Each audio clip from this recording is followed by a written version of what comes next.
Hello everybody, Eaglefirefly Gaming here and welcome back to this next Tengu PVP video.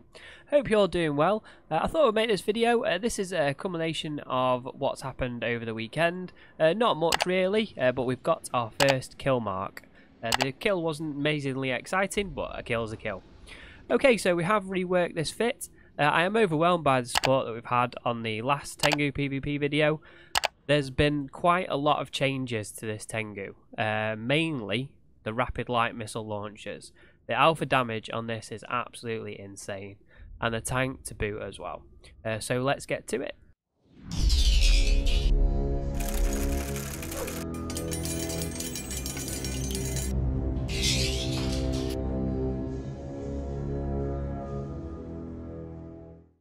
Alright, so I thought I would kick this off with basically showing you what the tank's like on the Tengu. So this was in a C3-C4 with no effects, and I got bored trying to find some people, so I decided to rat and potentially bait them out if I could. But as you can see, the tank is an absolute monster now. It's not too shiny as well, about 600 million. We'll go through the fit at the end and the changes that I've done, but you can see the alpha strike damage is really big. The only pain in the backside with this is basically the reload times, so it's not ideal for basically ratting. It's only there for if you're bored and you've got nothing else to do. The PvP side of things, you'll see in a minute when we get into the fight. You can see how quick you can sort of burn things down. From a range perspective, you're looking around 36 kilometers with Navy missiles loaded, and then you're looking around 20 with rage, and then obviously around about, I would say, probably 15 with precision, but very rarely use precision. So in this section here, I've managed to find a ship. I ended up chasing him round the wormhole, basically trying to find out where he's gone, and he was bouncing between celestials, and it was an absolute pain in the backside. Now, I am not a pro combat probe person, so any tips for combat probing, I will be gratefully receive them.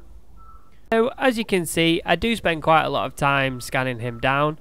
I do have the Sisters combat probes on it. Now with normal probes, I get around 130 scan resolution for the probes, but with the combat probes I only get around 56, so that might be why I've got the issues that I'm having, so I might need to modify the fit. But as you can see, I've got him pinpointed. I know where he is roughly. He's over there now, and he seems fairly static at this point. So on the next hit, I see that it's an Algos, so I thought, well, it's only an Algos, but let's go for it. Seeing where he's moving about, and then he just stops right there. So I thought, right, let's start lowering the scan range now, and we'll start getting to it. So I seem to have him pinpointed. The scan signal's going up all the time, and there we pretty much have him now. So we've got him at yellow. Know it's a destroyer.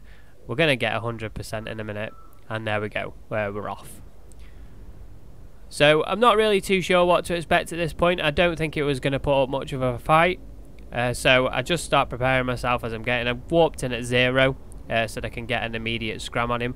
I suspect that he's bounced around and then give up. So one thing that I did notice here is that I had a capsule on D-scan and the Algos has disappeared, so I have no idea what I was going to land on, but sure enough, when I got there, the Algos was there on my overview.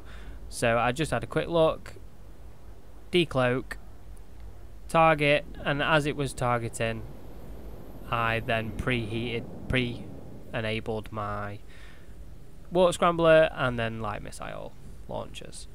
So then as soon as we got a lock, we're going to fire. Now this was amazing, so I wasn't expecting this, so it was 2 hit, or almost, no, 3 hit.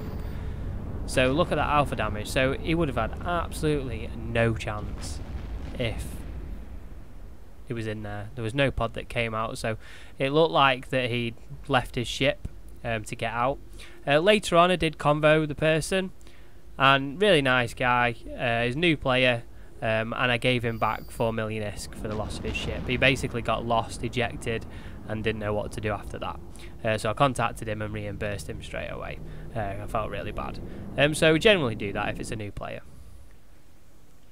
Alright, so we're back here at the hangar. So we're going to have a look at the fitting now and see what changes that we've made. So we'll do that. We'll do that.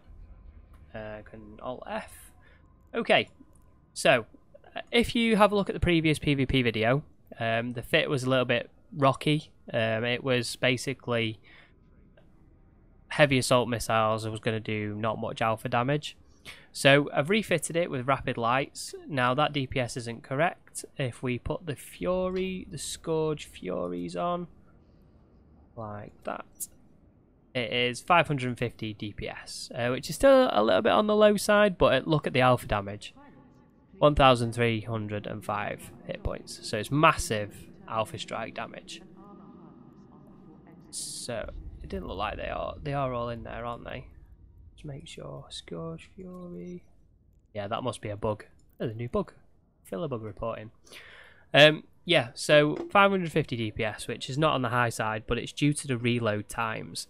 Now, I don't think, going back at having a look at the algos, I don't think we would clear a rack before we shot anyone down at all. I think we could clear pretty much anything in one rack, up to probably tactical destroyer. Maybe be interested to see what a T3 destroyer would be like up against this. Cruisers, not too sure. Battle cruisers and so on above, not tested yet.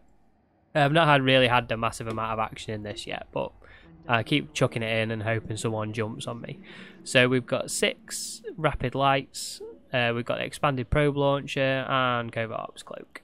Then we're going to fill up the EM hole with a shield reinforcer 2, operational solidifier to give me the boost on the extra large, and basically a power grid Tech 2 module rig.